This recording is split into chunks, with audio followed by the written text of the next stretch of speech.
what is the best area to live in London? If you're thinking of moving to London and you're not sure where to start from, I'm going to help you with that. Though I'll be honest, I don't believe there's any such thing as the best area to live in London. Where you live is a personal choice. It depends on your taste, budget, lifestyle, commute, and a host of other things. In this video, however, I will talk you through the different parts of London and give you a sense of those areas and what to expect from it, and perhaps that information would help you figure out what parts of London might be best suited for you. My name is Timmy Phillips, and for over 15 years I have helped clients to buy, rent, set up and manage their second homes in London. And for the last 23 years I've been fortunate enough to live in various parts of London, from South East, North London, which I love quite a bit, East, Docklands and Northwest, and I'm finally planting my roots, or have finally planted my roots, in West London. So I have a pretty good understanding of the neighbourhoods and what the city has to offer.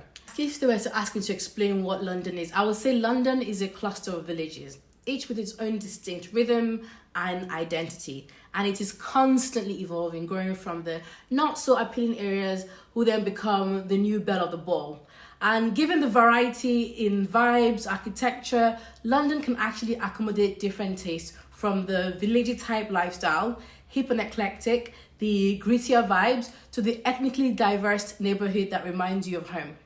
First, however, I believe it would help to understand how London is divided and how Londoners talk about this amazing city. The best, most common way to divide London is the geographical way, which also works well with the way the London postcode system is structured. So you've got N for North, W for West, NW for Northwest, and so on.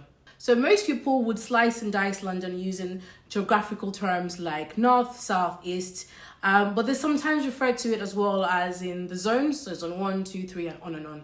The zones actually refers to the Transport for London's travel zone system, which is divided into 9 zones. So central London is in zone 1, and then the zone gets higher the further you get from the center. So if someone tells you, for example, they live in zone 2, that means they live not too far from the center of London. So first of all, we're going to get started with central London. So London is actually one of the most famous cities in the world. So naturally, living in its heart doesn't come cheap. You know, the house price, I would say, fall into the multi-million pound bracket in central London. And it's also where you would find loads of tourist attractions, including Buckingham Palace, Piccadilly Circus, Oxford Street, and many other theatres, Soho, and more. So central London postcode is either EC, which is East Central, or WC, which is West Central. So East Central is actually also called the city, and is predominantly flats and apartments in low and high-rise blocks. While during the day, well, generally Monday to Friday, it's heaving with people because you've got about 450,000 people working in the city. In the evenings and weekend, the area is much less congested and can seem somewhat deserted compared to the other parts in London. However, with the Spitalfield Market uplift and the many well-known restaurants in places like the Shards, Heron's Tower in the city, social life in that city or in that area is getting much livelier. Needless to say though, central London really, I wouldn't really say it suits a family or someone who loves a quieter life. But if you do buy in central London, one thing you can guarantee is a good return on your investment. This area will probably work best as a city pad, or for a young professional or a student who can afford the super high price tag. So coming next is, I would like to say my favourite, but they're almost all my favourite one way or the other. So it's North London. Are stately homes or sprawling parks, gardens your thing? Do you fancy strolling along historical canals from Waterside Bar to trendy organic restaurants? Then North London would definitely be the place for you. So North London is actually one of the oldest residential districts in London, with a mixture of leafy suburb streets to neighbourhoods with more of the urban vibe. So most of London, or North London rather, is ideal for, I would say, families. It has excellent schools, good transportation links that make commutes quite easy. Plus, it also has some amazing green public space. So for example, those living in Hampstead and Primrose are lucky to be near 2 of the most gorgeous parks, beautiful views of the city. While Islington's attraction lies more in its quiet, 3-lined streets with the old school gastropubs, which is also amazing with families for lunch and so on. Then you have areas like Finsbury Park or the punkish Camden or King's Cross, where underused industrial sites have been transformed and rejuvenated with squares, parks, homes, shops, galleries, bars, a lot of restaurants, and even a university.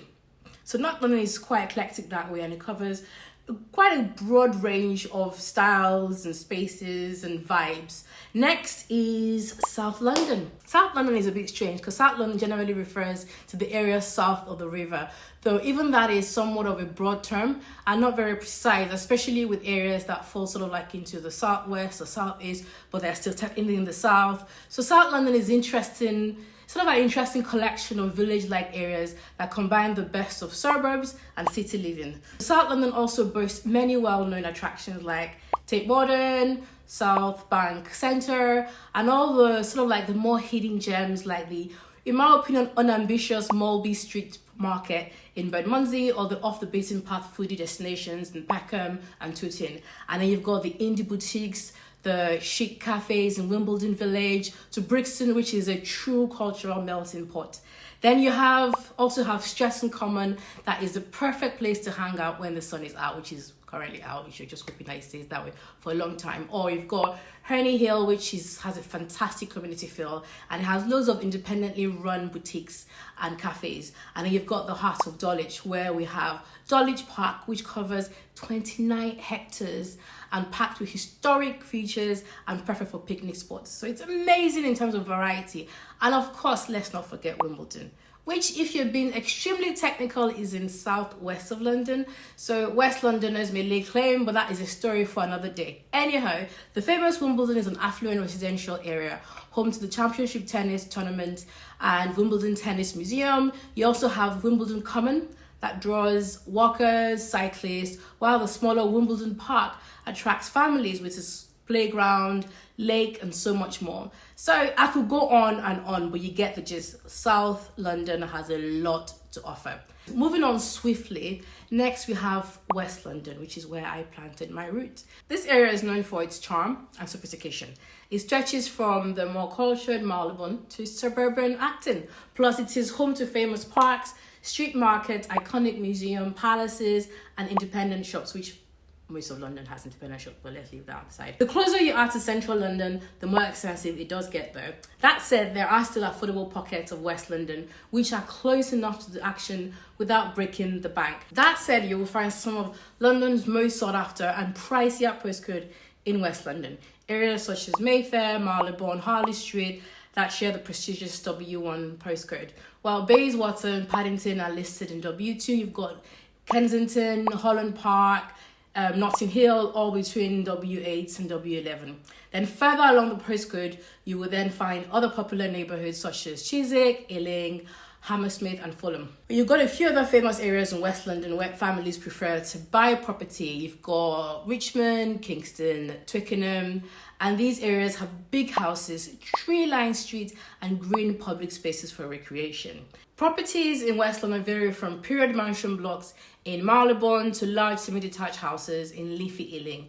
There are also so many new exciting building developments. The possibilities are nearly endless. Now, last but not least, we have East London.